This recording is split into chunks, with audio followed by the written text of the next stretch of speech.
This is TechCrunch. Not many ecosystems outside of Silicon Valley can boast successful tech startups launched by founders while still in school or shortly after dropping out. So when such events occur in regions like the Middle East or Africa, the companies are worth paying attention to. A decade ago, Islam Shawki, Elaine El-Hajj, and Mustafa Menesi, 3 undergraduates from the American University in Cairo, launched an e-commerce platform in Egypt. At the time, e-commerce was an extremely nascent industry in which only 2% of households in the country participated. One big reason was a lack of online payment methods. There was a gap between what banks were offering and the financial technology requirements of new business models. No one had been tackling digital payments for e-commerce and digital native startups, Shawki said in a 2022 interview. Integrating a payment gateway from local banks with their e-commerce platform was a hassle, so Shawki and his friends launched Paymob as a payment infrastructure for digital wallets in 2015 while still in college. What began as a small venture has quickly evolved into an omni-channel gateway offering over 50 payment methods, including wallets, cards, buy now, pay later, BNPL, and QR payments, enabling 350,000 plus merchants across 5 countries in the Middle East and North Africa to accept online and offline payments. So far, Paymob, which describes itself as a financial services enabler, has raised over $90 million to scale up to this point, including a recently closed $22 million extension to its Series B round led by EBRD Venture Capital. That brings its total Series B raise to $72 million. When we last covered Paymob in 2022, the fintech served just over 100,000 local and international merchants. It has more than tripled that number in the 2 years following its expansion from Egypt and Pakistan into Oman, Saudi Arabia, and the UAE.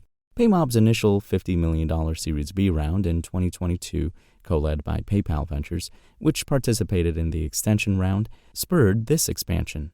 Within this period, the fintech also improved its product suite, CEO Shawki told TechCrunch on a call.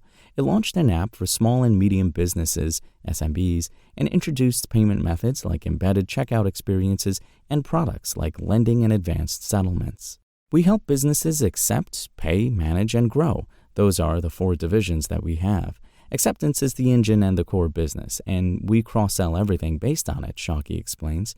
After onboarding merchants, we help them accept digital transactions and then, step by step, help with payables, provide working capital, and give them tools to manage their finances and businesses better. Paymob became profitable in Egypt for the first time in the second quarter of this year, where its revenue has grown 6-fold since mid-2022. It's still not profitable in other countries. Increasing its merchant number and boosting the average revenue per merchant by cross-selling additional services has contributed heavily to the startup's success so far. For example, if a Paymob customer only has a POS terminal that accepts cards, that covers just 10% to 15% of their business. By offering a suite of products through partnerships with Shopify and Tabby, Paymob's margins have improved significantly. Doing this at scale, digitally, and without needing a massive sales force drove efficient growth for the fintech with a little over 1,000 employees. What we're most excited about is that we've managed to grow profitably because, in the past 2 years, a lot of people were saying we had to stop growing in order to reach profitability or to conserve runway, remarked Shawki. But we've showcased that if you build a fundamentally sound business and actually address a client's need, you can scale fast while reaching profitability. Indeed, digital payment adoption is surging across Egypt and in the Gulf. In Egypt, 88% of consumers have used at least one emerging payment method in the past year, and 85% of SMEs recognize that accepting omni-channel digital payments is critical to their growth, according to MasterCard. Meanwhile, in the UAE, demand for digital payment methods is more pronounced, with around 77% adoption nationwide. Based on conversations with founders, it's clear that despite this strong demand, the market remains underserved.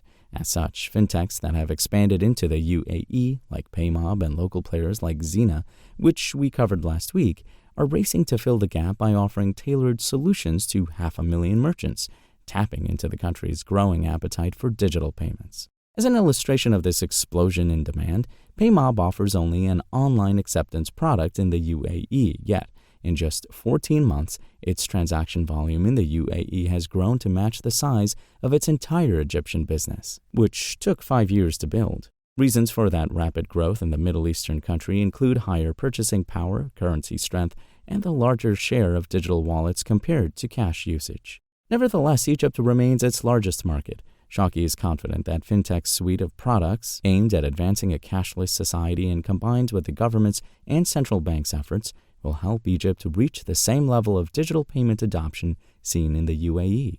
Issuance and acceptance need to go hand in hand for Egypt's economy to reach this inflection point. The central bank has been making a lot of effort and investing in digital infrastructure in the country, remarked the CEO. We're seeing the effects. Our business grew 6 times in 2 years and 4 months. Yes, we've been growing our merchant base, but it's also because these merchants are processing more digital volumes. Paymob reported a total payment volume of $5 billion in 2020 and facilitated over 120 million transactions that year. However, the current figures for both metrics remain unclear, as the fintech has not disclosed updated numbers. In addition to PayPal Ventures, the fintech's Series B round welcomed participation from Endeavor Catalyst, alongside existing investors British International Investment, BII, FMO, A15, Include, and Helios Digital Ventures, HDV.